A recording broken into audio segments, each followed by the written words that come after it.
lorsque le président Abdou Diouf, secrétaire général de la francophonie, m'a téléphoné pour me demander de le représenter à cette manifestation, vous pensez bien que j'ai immédiatement dit oui.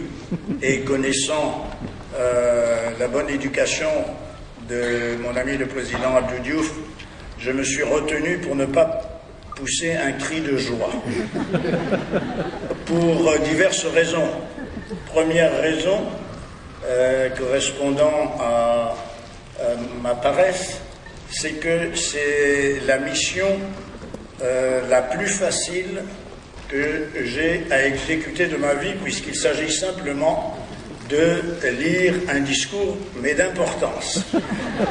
L'autre raison, c'est que je suis africain et que j'appartiens à un pays où il était de notre devoir de ne pas venir en Afrique du Sud pendant longtemps, et pour lequel aujourd'hui ce devoir était un devoir de solidarité.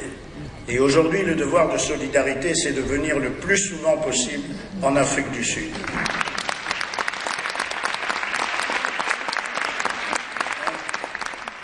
Un pays, enfin, le mien, où nous avons éduqué tous les enfants à apprendre non seulement la lecture et à savoir compter, mais à être solidaires avec le combat de l'ANC à l'époque et de Nelson Mandela. À tel point, dernière anecdote, quand de l'aéroport j'ai téléphoné à ma fille pour lui dire que je partais en Afrique du Sud, elle m'a dit « Tu vas voir Mandela », parce qu'elle est de la génération qui a appris le nom de Mandela à l'école. Mais ma petite fille, qui elle est de la génération du développement durable, m'a dit « Grand-père, tu vas voir des éléphants, des lions et des girafes à l'appartement ». Bref, la conversation n'a pas été aussi longue. Le président Diouf m'a demandé de vous dire combien il regrettait de n'avoir pu faire lui-même le déplacement, et c'est en qualité d'envoyé spécial que j'ai l'honneur de vous adresser et de vous lire son message. Je ne manquerai pas à mes devoirs en commençant par le plus agréable de ces derniers, qui sera de remercier de la tenue de ce congrès l'Association des professeurs de français de l'Afrique du Sud, qui, avec conviction, l'a souhaité chez elle. Cette invitation à Durban touche toute la francophonie et l'honore. Que les professeurs de français de l'Afrique du Sud me permettent de les féliciter et de leur exprimer mes vœux chaleureux de succès. On estime aujourd'hui à 220 millions le nombre de francophones dans le monde. Signe d'un désir de français, le nombre de locuteurs augmente dans le monde entier, en Afrique anglophone notamment, en Chine ou dans les pays du Golfe. L'Afrique est le continent où l'on en recense le plus grand nombre, avec 96,2 millions dans les pays membres de l'OIF. Ces données soulignent avec éloquence le bien fondé du portail www.franparler-oif.org, cet outil d'accompagnement pédagogique des professeurs de français créé par l'OIF et animé conjointement par la FIPF et le Centre international d'études pédagogiques de Sèvres. Le CIEP, franparler-oif.org, présente aux professeurs de français l'actualité d'un enseignement du français et d'une francophonie partout présent dans le monde. Il facilite l'échange entre les membres de la communauté mondiale, offre une adresse électronique à tout professeur de toute nationalité, ouvre des espaces de discussion et propose un ordre du jour des événements de la langue française et des cultures francophones sur la planète. Selon les projections démographiques réalisées par l'Observatoire de la langue française de l'OIF, il devrait y avoir plus de 700 millions de francophones dans le monde en 2050, dont 80% en Afrique. Ce fait plaide à lui seul pour que l'Afrique puisse mener à bonne fin la scolarisation de tous, et c'est en connaissance de cause que l'Organisation internationale de la francophonie et ses partenaires ont mis en place l'initiative IFADEM, ou encore le projet Élan Afrique, École et langue nationale en Afrique. L'IFADEM est destiné à assurer une formation qualifiante adéquate aux maîtres africains du primaire. Depuis septembre 2001, 2 fois par an, la revue Le Français dans le Monde, que vous connaissez bien, est accompagnée par un numéro de notre revue Francophonie du Sud, supplément entièrement financé par l'OIF et réalisé avec la collaboration de l'Association des professeurs de français d'Afrique et de l'océan Indien, APFA-OI. Bisannuel, ce supplément est tout particulièrement destiné aux enseignements d'Afrique et de l'océan Indien confrontés à des situations d'enseignement très différentes de celles des autres continents.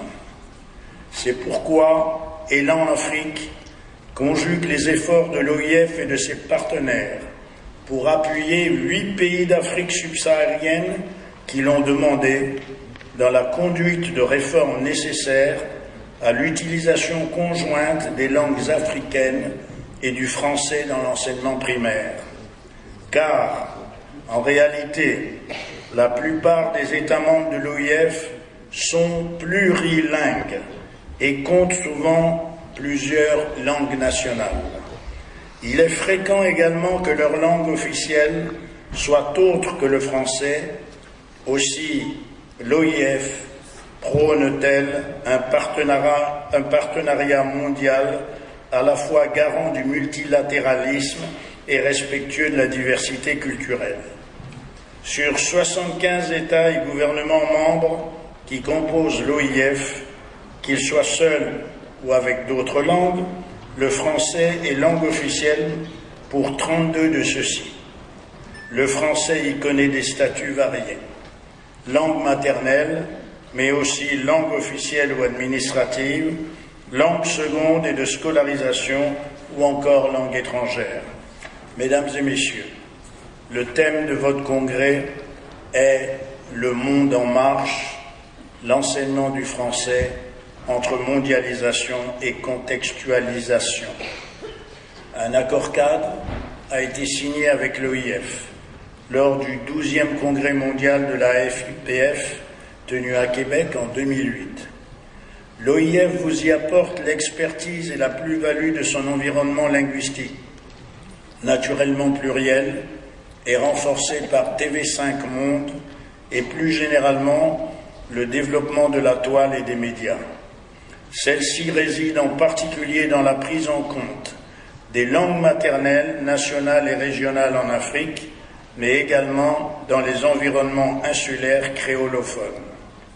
Si le français jouit d'un statut privilégié, nous savons aussi que sa difficulté d'acquisition est un facteur qui freine considérablement la scolarisation des enfants, notamment pour les populations rurales majoritaires.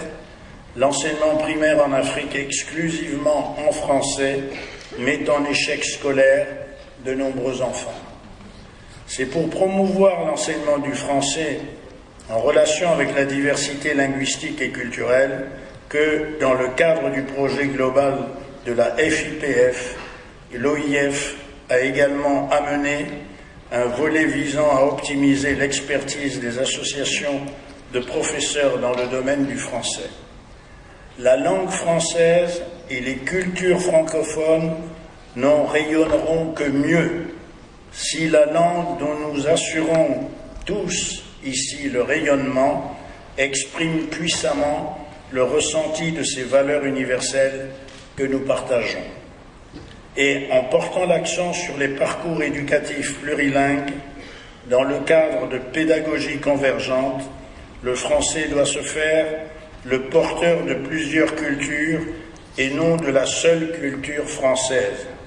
Il en va de l'avenir de cet écosystème culturel, francophone, dans le récent forum de la langue française à Québec, a mis en exergue la vitalité et la richesse.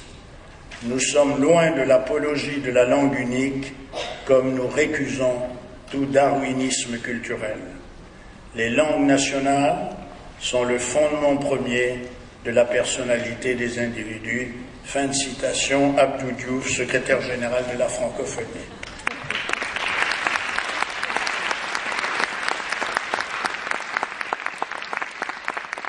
Je voudrais vous remercier par votre profonde attention de m'avoir facilité l'exercice de la partie la plus difficile de ma mission.